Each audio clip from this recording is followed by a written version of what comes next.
Okay.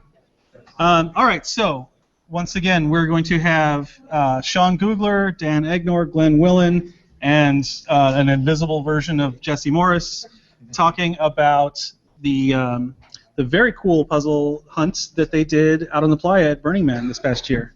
So take it away, guys. So for those listening, Dan is currently passing around to the audience the logbooks that people got to sign after they solved the puzzle, just so people can kind of look at those while we're talking. Warning: they're not entirely safe for children/work. This is Burning Man. There may be some drawings of body parts.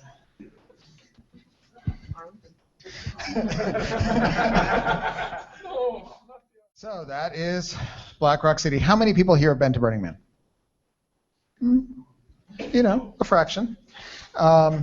So points I wanted to make on this slide, I guess, this is the setting for our puzzle hunt. As you can see, it's a big city. 70,000 people? Yeah, 70,000 I think is the current cap. And most of what you see there, with a couple exceptions, is built by people who arrive and just set their whatever they want to set up within obviously the very prescriptive guidelines there. That inner section inside the horseshoe, called the playa, though kind of the whole thing's the playa, is where most of the art goes, and that was where our puzzle hunts were installed. Our puzzle hunt installations were installed, and I think there's probably, like, if you squinted, there would be a pixel for each of them. Yeah, I mean, you can kind of see the little tiny black dots in that kind of inner central circle there, and those are all individual art installations, and they sort of they allocate you space, right? You sort of you go to the art group and you say, tell me where I can put these things, and they basically, every piece of art is far enough away from every other piece of art that it's just kind of an installation standing alone by itself in the desert when you're approaching it. One of the sort of unique challenges we had here is that Burning Man is not really the kind of place where you're like, hey, everyone, show up at 8 a.m. on Thursday and we're going to do this fun thing. I mean, you can, but good luck.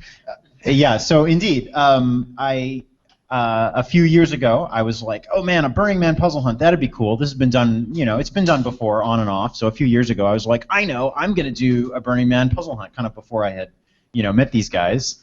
And so I got a thing put in the guidebook that said, show up at a particular place, and anytime after whatever o'clock, and we'll give you some puzzles.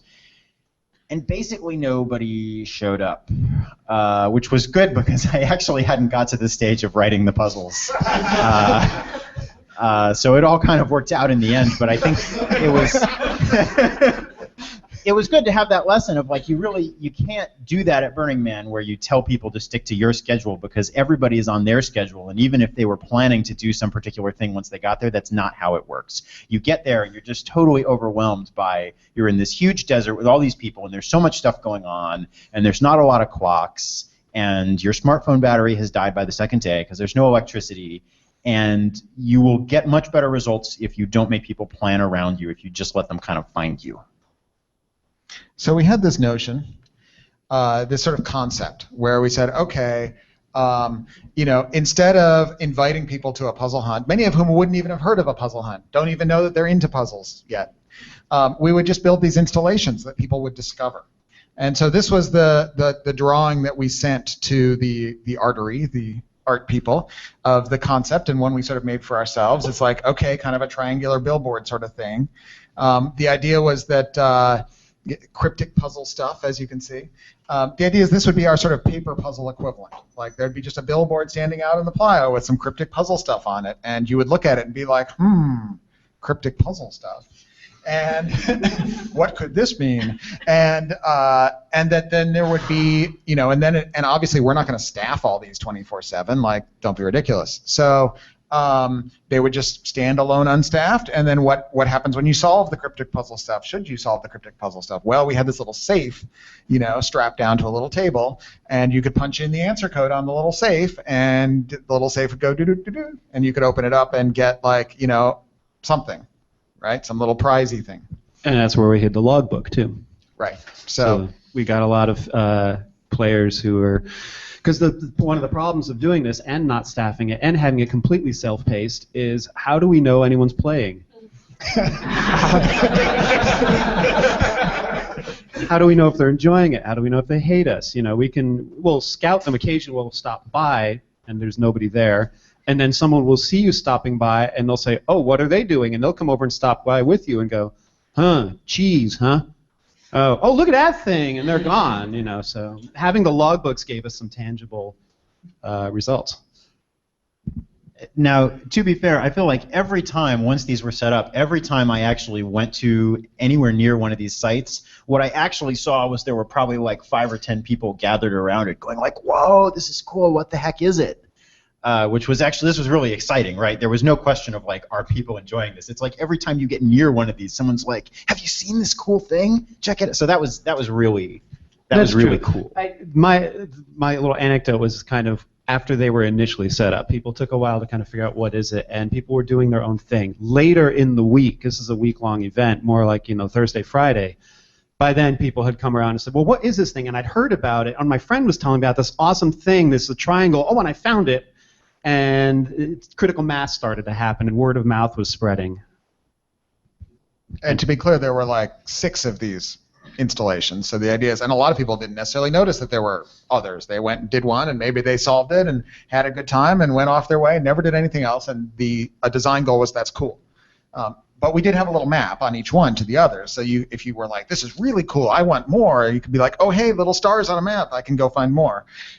Which had implications for the puzzles. It's nonlinear. You might run into anyone first. What if you run into the meta first? Kind of a problem. We'll get to that later.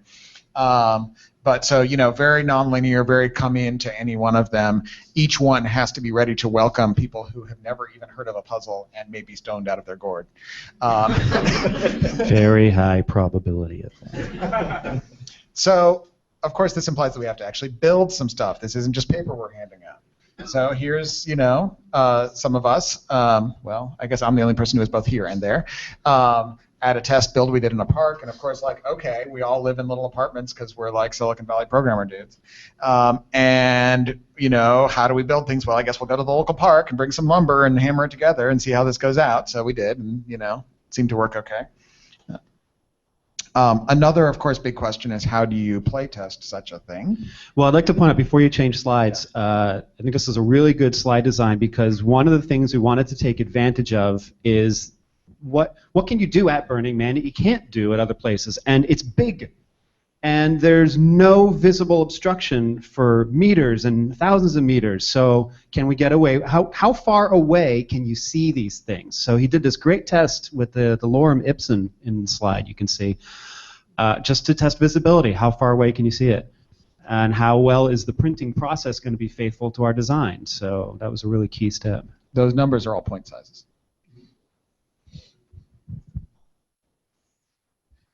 So playtesting, Jesse's not here, but he orchestrated this.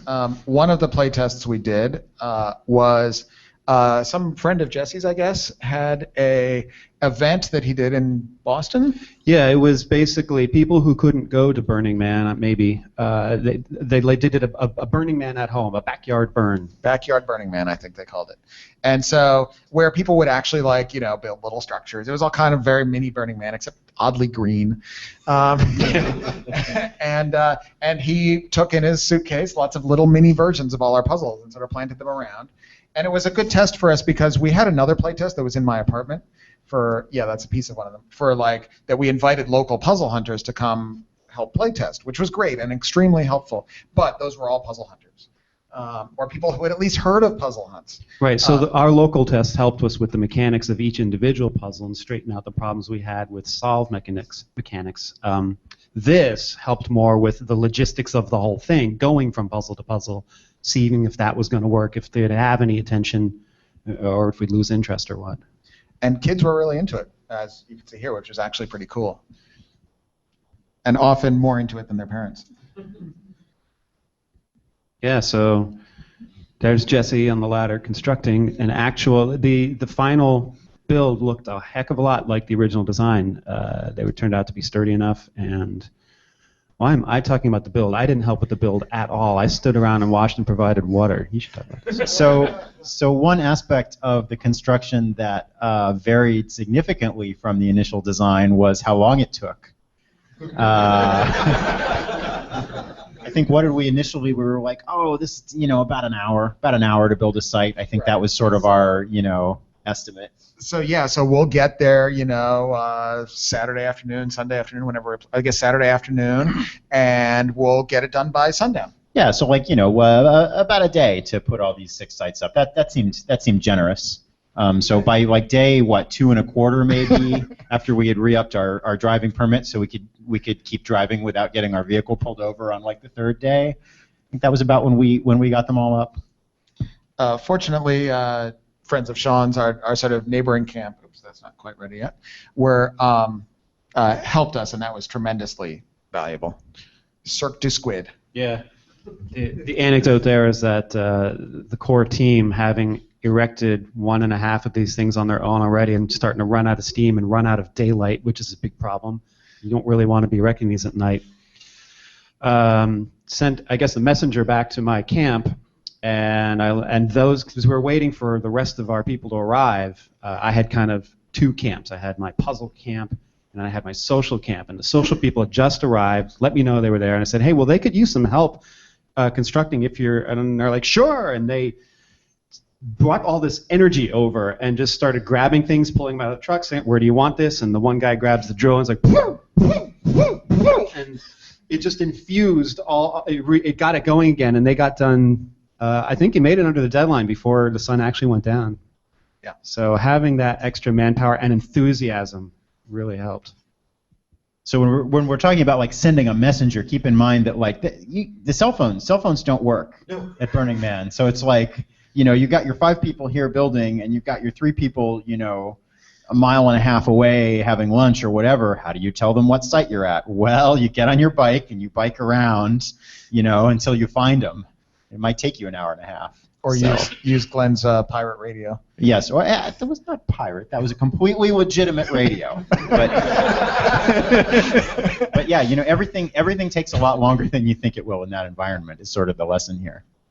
So I was talking about the the thing you enter when you solve, and so you see there around these 3 solvers, and again, it's funny how you sort of rediscover the same, let's all sit around in a little circle on the ground and solve puzzles.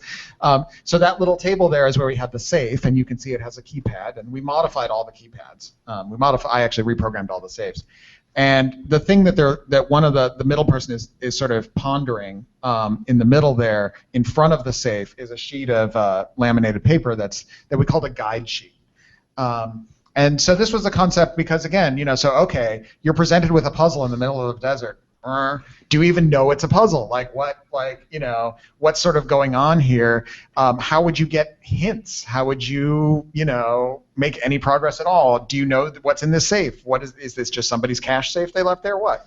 And also, go back a slide. Oh, yeah. Here or previous? Yeah, to that one. Okay. Are they gonna want paper? Yeah. We argued over that ourselves. We should really provide paper at every site. Have you been to Burning Man? It's dusty. It's gonna blow away. But we can. There's got to be a way to do it. Well, maybe people are inventive. They'll just etch it in the sand, right? Yeah, but then it's gonna be there for someone else. And so we went back and forth on how to provide appropriate materials for them. And it turned out.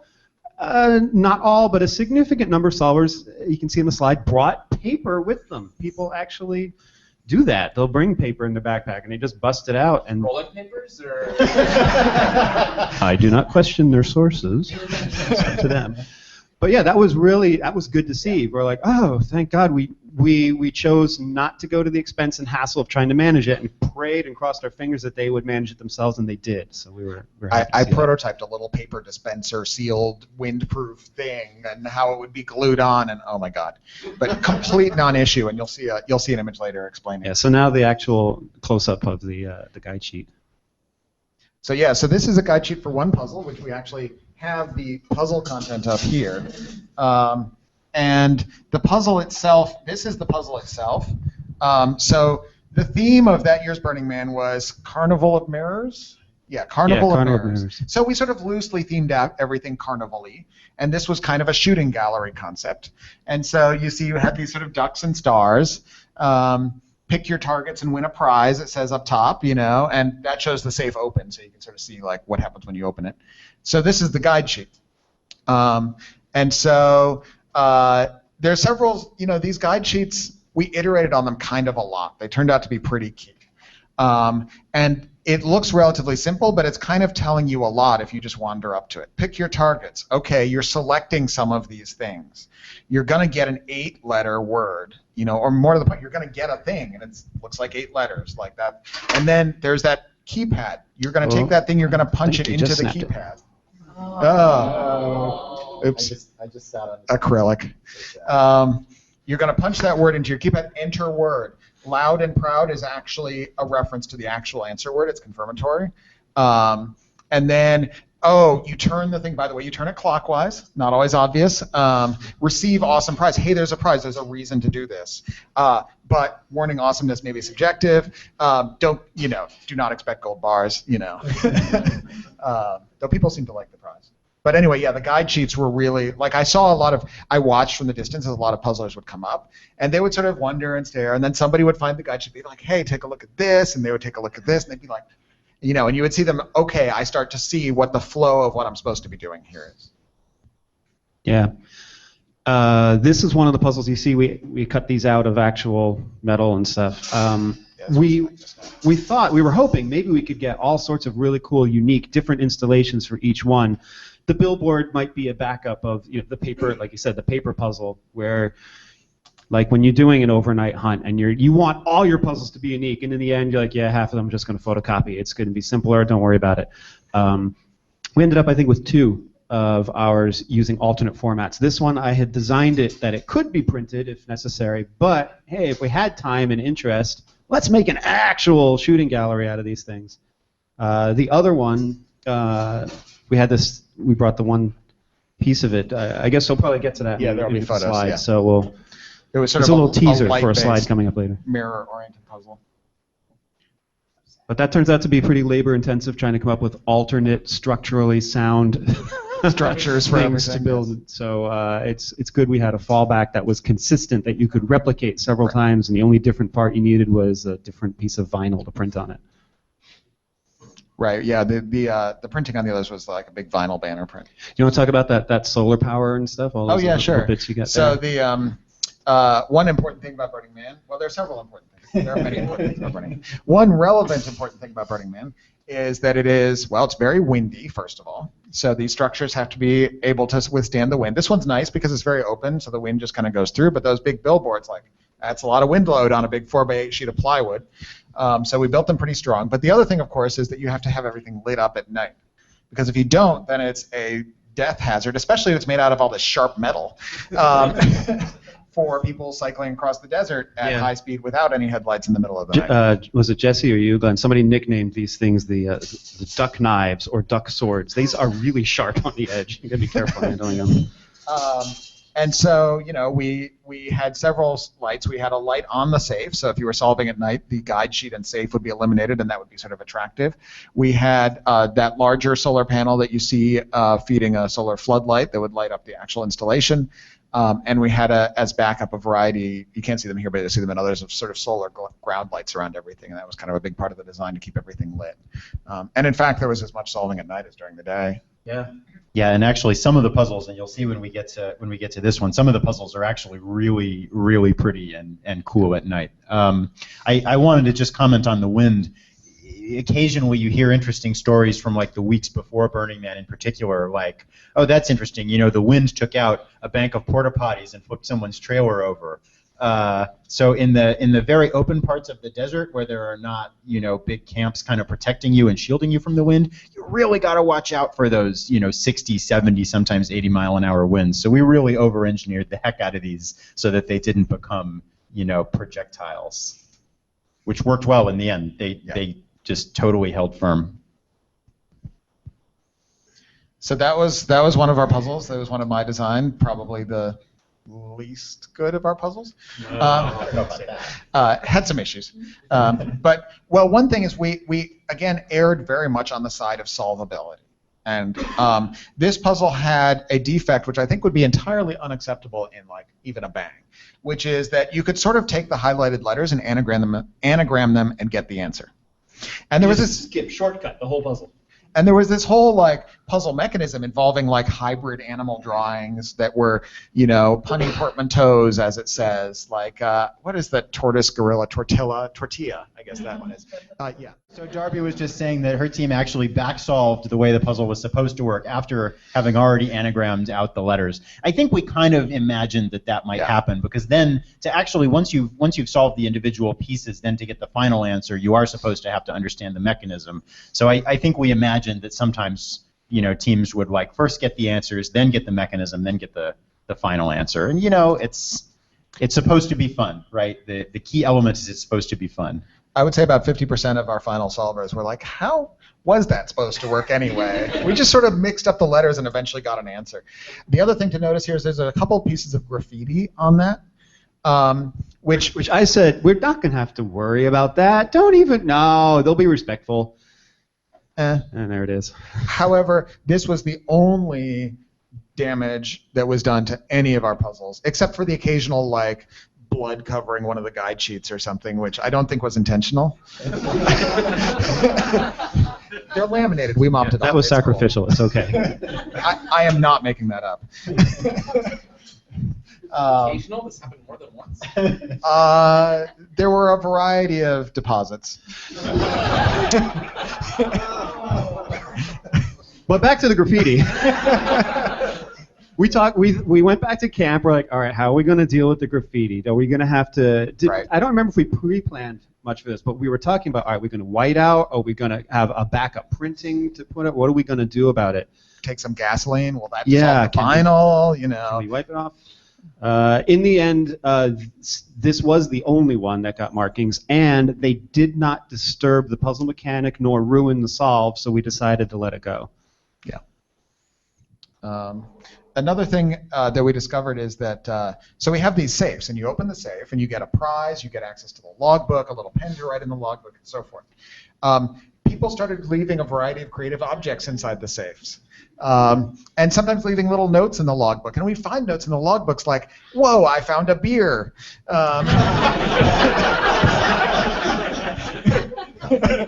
It was warm, though. But I guess, you know, in fact, I think they specifically identified it as a Tecate, I think. And there was another note somewhere in there being like, we left a beer, you know. And there were all these like random little things in there. And we did actually get one note, and I can't remember who it was from. It was not a name that I think any of us recognized off the top of our head. That was like, hey, this is awesome, you know, see you at MIT Mystery Hunts. And this turns out actually to have been a friend of one of my campmates who had, neither of them had anything to do with this, didn't know us, just like, assumed that anybody who would put up something like this must be, yeah. So we were talking about ad hoc note paper, and this is the same puzzle, and this is somebody, you know, diligently writing down, you know, in the dust, monkey oyster hybrid. Not to spoil it too much, but that's the penultimate step there, which somebody took a photo of. So yeah, if you don't have paper. Another one of our puzzles, you can see it's kind of a dusty day there, and this really gives the sense of, yeah, when you visited one of our puzzles, this is kind of typically what you found, which I was just beyond enthused by, that there was so much, like, you know, there's just some random people being like, some sort of thing. And then often too, because the playa, the surrounding environment is, they'll find a number of art installations, and so people walk up assuming, oh, this is some kind of art. It's deep. I must figure out what I got to figure out what the message that the artist wanted, and then someone else would be explaining to his partner, no, look, check it out. It is this thing makes this thing, and it spells a word, and then the guy who's looking at the art goes, there is a message. Whoa, dude, come here. You know, and they suddenly get this was more than just art.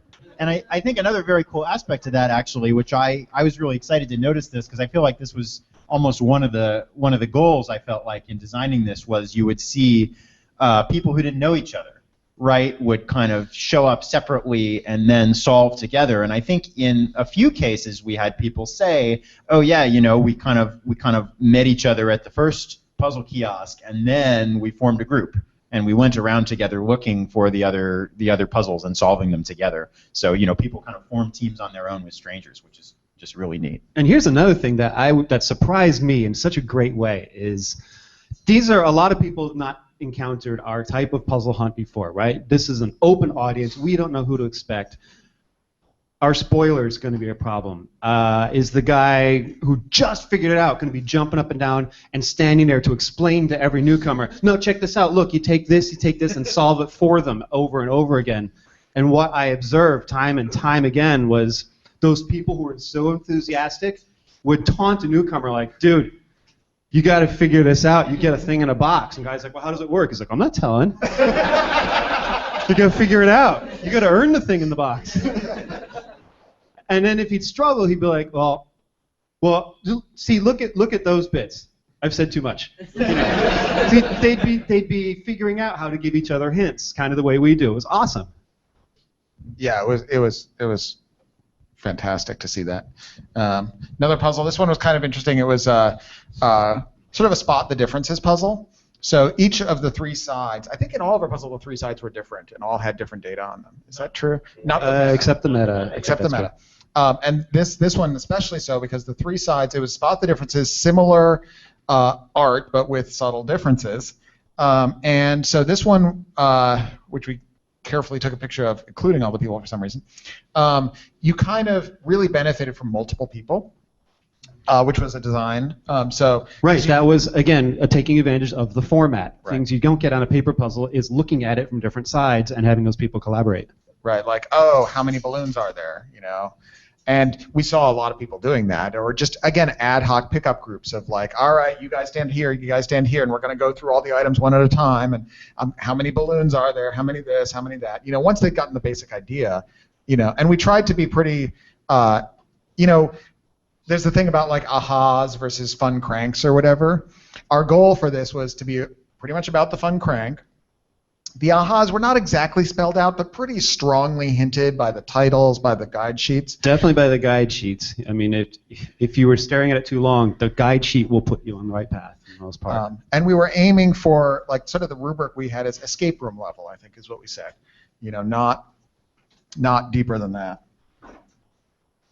Like not as, what was it? Our range was more than a paper napkin or a placemat, restaurant placemat puzzle, but not as hard as a bang.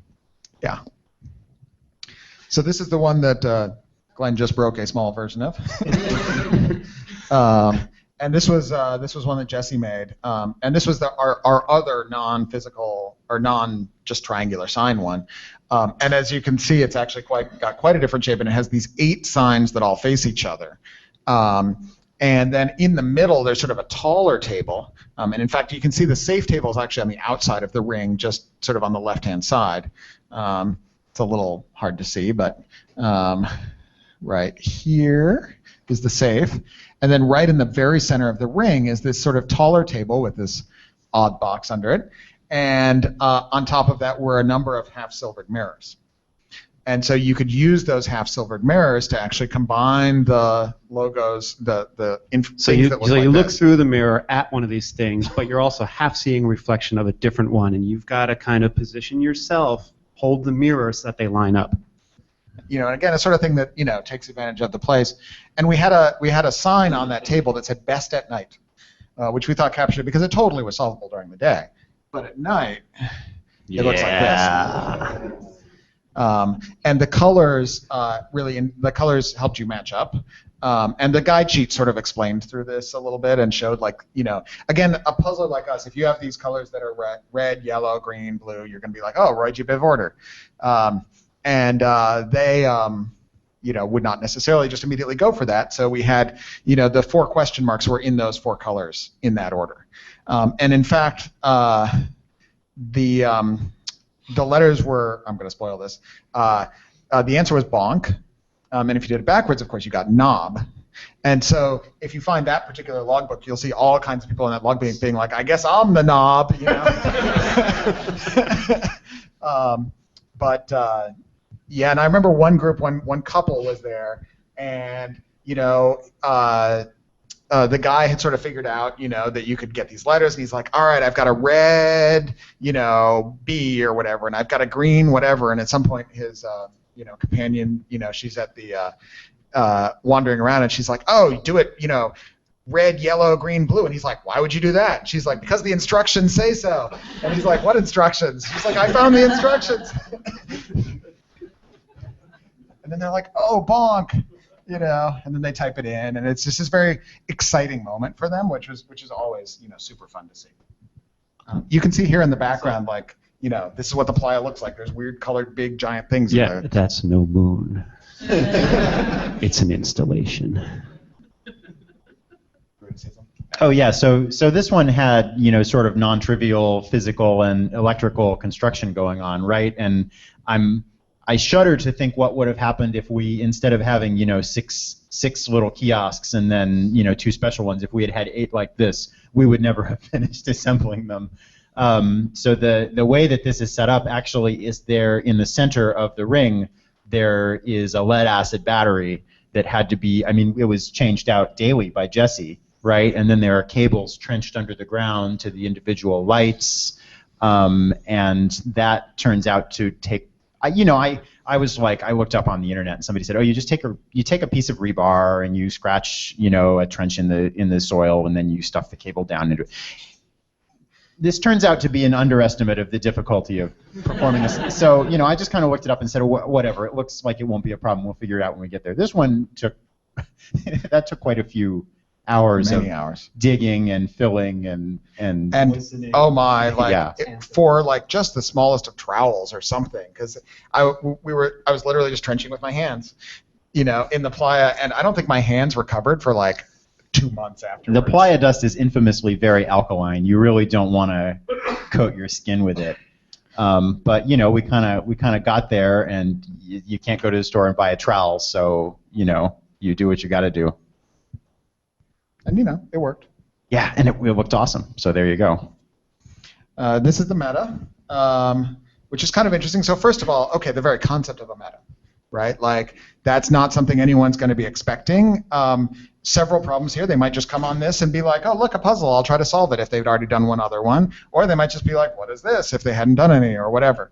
So the meta's guide sheet was the one that I swear we went through 8 iterations of and tested many of them. And this one, in my opinion, was the weakest. Not the other one, but people were pretty excited. But it didn't.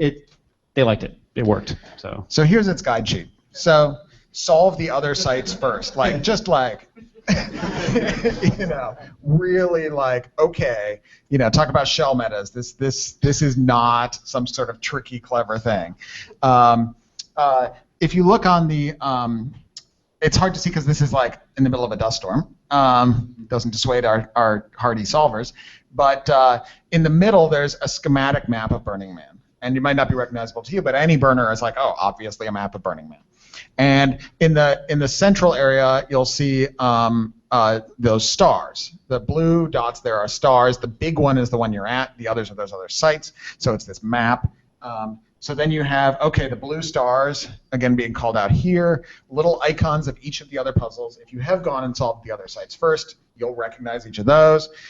The enumerations, again, you would have known it, but in case you've forgotten the answers or whatever, which maybe you did, the little fleur-de-lis, which shows up, again, it's completely impossible to see here, but that's also a feature there and relates to what you do with those. That diagram on the right-hand side, we fussed so much over that. Because the notion, which I think would be pretty second nature to most sort of experienced puzzlers, is you have a whole bunch of these little sort of carnival fortune-y things. Right, it was like a horoscope sort of thing. You are aggressive by nature but passionate in your pursuits, and people call you odd, but you embrace that. And the word odd is boldfaced. It's boldfaced, yeah. So there's keywords in each one. Odd, even. There's some numbers called out in one of them. There's some words which are some of the street names in the city. The city has alphabetic street names. And so each of them is expressing some fact like odd or, a set of street names or whatever. And the idea is that you combine all these constraints. Each one tells you like, oh, this one is, says 5 through 9, and the other one says odd, so that means it's either 5 or 7 or 9, and then this other one says something else, like less than 8 or whatever, and so forth. But test solvers, particularly less experienced ones, like really didn't just instantly grasp that you would combine these. But what's the answer? I don't get that. What is it trying to tell me? And the whole thing we were trying to lead up to was, again, taking advantage of the environs. What we really wanted was the final answer to be hidden, secret, somewhere in the city. And this little map was going to show you, like Indiana Jones, go there, and you'll find it. And getting that message across right. Worked in the end. Worked in the end. So our little 5-circle Venn diagram, color-coded, find the single intersection, a schematic intersection in the middle. A thing which, again, to a non-burner, it's just some shapes, but to a burner, that's a street sign. That's what they look like. They're at the corner of every intersection. They all look like that, so that's an iconic shape. And so read your fortune on the sign. Pretty explicit. Punch it into that keypad. That keypad's got a slightly different shape than the rest. And then final prize. Again, this is final. This is the thing you've done at the end. And I don't know if you can see it here. No, you could see it in the previous one. Most of the keypads, so it's a safe, like 12-digit sort of phone keypad. And I put vinyl overlays on all of them. They were all membrane keyboards with letters. And you would just choose 12 letters, which included the answer letters plus some other letters in sort of a random arrangement. And so you get an answer like bonk or whatever, and you find the B and the O and the N and the K. It gives you also a little bit of restriction on the answer word. This one had funny little symbols in all the... We did not want this to be reverse engineered or back solvable at all. And so you would, when you went to find that final sign, you would see a word or a phrase, but it was made out of those funny symbols, and you realized each funny symbol was actually half of one letter and the other half of another, and then you could sort of dial that in. So it's sort of, this is again the flow. We were also quite afraid that sign would disappear. We just stapled it to a street sign. Yeah, right. I mean, things vanish at Burning Man all the time, especially if it's a remote, unmonitored location. It's just something you stuck on an official city sign. Is it going to get torn down? What's going to happen? How many backups did we print so that we could just keep resticking them up? Yeah, a bunch, and I made sure to check it. One of us at least checked it every morning. But we got it was lucky. Always fun. We deliberately, so that was fun though. That's because how do you plan that? Okay, you're planning this 5 months in advance at least, and you don't know where your camp is going to be placed because you didn't pay however many dollars to be a part of a giant theme camp, and you don't know until you get there. But you've got to print these and have these ready to go, or do you? Is there some way we could maybe make the stars on the meta map sticky and just no, that's not going to work because then the paragraphs have to change. So we basically just said, we'll probably be able to camp in this neighborhood. Let's pick a well-defined intersection there and hope we can get close enough to it that it's not a chore. We can kind of keep an eye on it.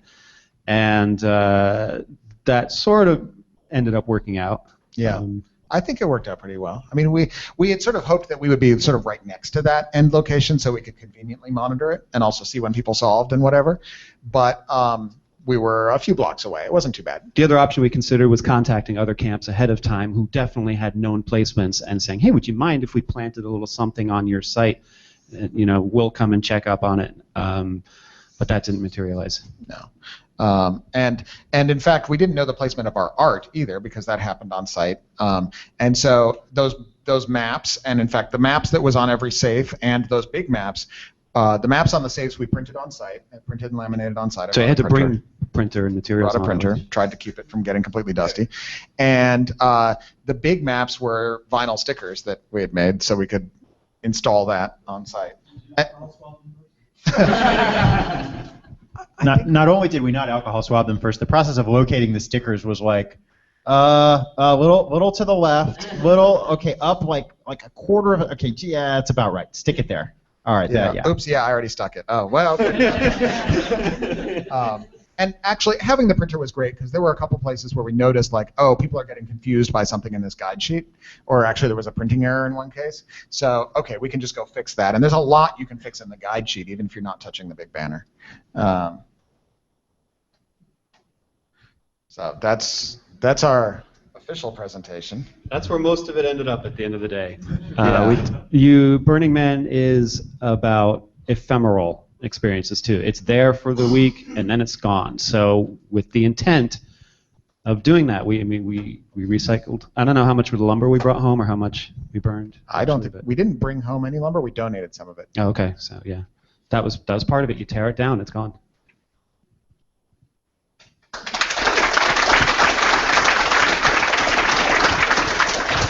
All right, I'm actually going to ask the first question. How much did you have to anchor the things into the playa, and how was that done?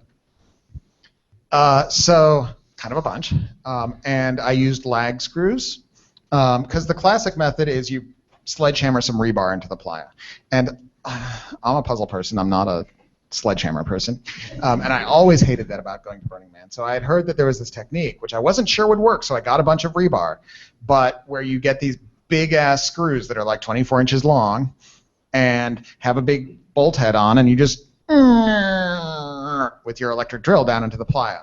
Works great. I am never using rebar again. Like, it takes about 2 seconds to drive in. It goes in really hard. It's just a regular hand drill? Yeah.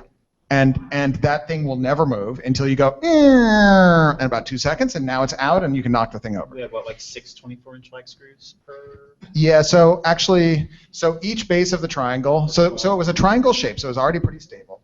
Each base had 2 there. The little table had 1 to sort of just anchor it. So I guess 7 total per site. Oh, no, then 4 more for the little lights. Because we just put one in, leaving it about 3 or 4 inches up to put the little ground lights on. The mirrors just had a boatload of The mirrors were a nightmare. Yeah. But yeah, same concept. I think 2 per. All right. We can go back to Alan. Alan and then Linda. Based on your observations of players on site at Burning Man, which of the following did they find most helpful in their solves? Alcohol, marijuana, MDMA, LSD, Special K, or something else?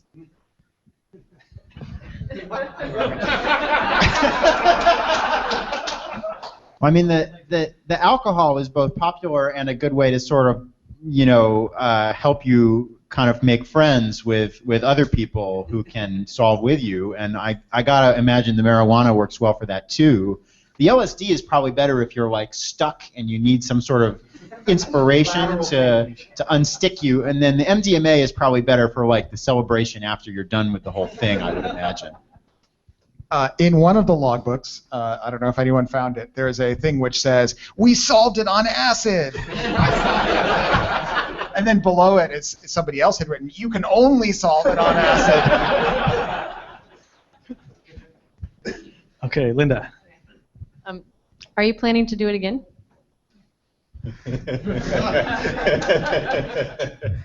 Define planning. Here, I'll take it. Have you sworn to never do it again? We did not. We definitely did not swear to never do it again. It became. What do you think, guys? Would you do it again? Like, I might. So we left the possibility open. In fact, the deadlines for submitting your art proposals and trying to get grants and those sort of things, they happen pretty early. So Dan went ahead and just preemptively said, I'm going to apply for all this stuff. I don't know if we're going to use it, but let's go ahead and get all the paperwork in motion. I don't even know if we're going this year, but let's pave the way.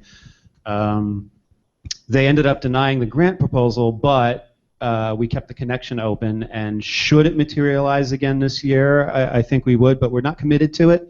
We haven't even really discussed any firm plans, just kind of been like, yeah, the possibility's there. And if not this year, maybe another year. And if someone else wanted to pick our brain, absolutely, we'd help you, lessons learned and stuff. So for reference, we had each of those safes, of the prizes, that was actually way back at the beginning. I was going to talk about the prizes. It's actually the title slide, I guess. Right, so those were the prizes. Little buttons. And you saw a lot of people wearing them. That was cool. We had purchased around 200, 250 little buttons for every non-meta location. They all ran out, all on Saturday, all on the last day, which was nice. Good estimate. And more than I thought would actually solve. And we had 100 for the meta. They all ran out. And we had 100 of the little. We had also made this little wooden jigsaw puzzle prize. They all ran out. And we had the meta people. Once they ran out, we put the location of our camp at the bottom of the little, the little bucket. So, oh dear, we seem to have run out. Please come visit. And so on the last day, we were getting this constant stream of people coming by, like, oh, you're all out of prizes. Can we have them? And about half of them, like one of their first comments was, are you going to have this next year? I mean, the people who solved the meta, obviously the most enthusiastic. But there were a lot of those. And so and I was like, well, maybe. It's kind of a lot of work. I think the state we're in this year is that we're all sort of vaguely open, but none of us are stepping up to be like, I'm going to lead this and make it happen this year. And unless someone does, it probably won't. How long had the original one kind of germinated? When did you make the Google Plus post? I think like beginning of the year-ish, but we didn't start moving until like May or so. So Dan made a post on Google Plus. I guess around here it's okay to mention that social network, saying like, okay, somebody talked me out of the idea of making a puzzle hunt at Burning Man. And of course, when I commented on that, I was like, actually, I thought about this once before, and I would totally be in for, and like several other people, right, forming the group that you saw. I know I can pin down the date. It was a year ago from 2 days ago. No, it was a year ago today. Exactly. It had to be. Because I already knew I had been shanghaied into going. I didn't want to go. My friends bought me a ticket and like, you're coming with us. And I'm like, okay. And then, boom, I see this little ping from Dan says, hey, who might be interested in making a puzzle hunt? And I'm like, well, if I'm going, sign me up. And it was rapid fire. And that sale just happened a couple days ago, so it must have been about a year ago. And I also remember that I remember saying as we were sort of meeting up, like, I'm going to be working for Decathlon 10, and so I don't want to start spending any time on this until after that's done. So I think we start, and everybody else was like, yeah, that sounds about right. So it was a little bit after that wrapped up, which was May, when we actually started like, oh, let's meet every week or two, and let's start getting serious about it. And then Burning Man itself happens right at the end of August. So had you guys all been to Burning Man multiple times before doing this? Yeah, that was my 6th, so 3rd, 6th, fourth, yeah. And Jesse at middle lunch. Yeah, it was like Jesse's 14th or something. All right. Any other questions? Over here. Did you have any trouble with people not closing the safes after giving their prizes? We certainly worried about it a lot. And we had a sign on the inside of the safe door that in very big letters says, kindly close the door, thank you. Kindly close and lock the door, thank you. And everybody did. There was, I can't remember any times I found the safe open. The safes did fail a couple times, the electronics. Eventually, I think we mostly got that sorted, but it gets cold and stuff and whatever. But no. The failure, I think. We got lucky. The failure state was that it would open for any combo or something. So, again, lucky there. Or was that by design? I know you reprogrammed the... Yeah, no, it wasn't by design. Okay. And some people did come by at one point saying, hey, by the way, it looks like the safe at this location is open. It's like, it's making this noise. And so, yes. If anyone wants to know about programming the Elan Micro EM78 series of cheap microcontrollers, I got the goods. Tying it back to an earlier talk about growing the community and rabbit holes into this world, did you guys put any thought into, for folks that stumbled upon this at Burning Man, how they can keep this flame alive in the real world? Was that something on your radar? I thought about that. I don't know. I mean, I don't think we directly addressed that with sort of the people who just kind of, came, solved, took the prize, but we did sort of there was at every site you could see like here's where the camp is located of the people who made this thing. Come talk to us. Saturday was a party.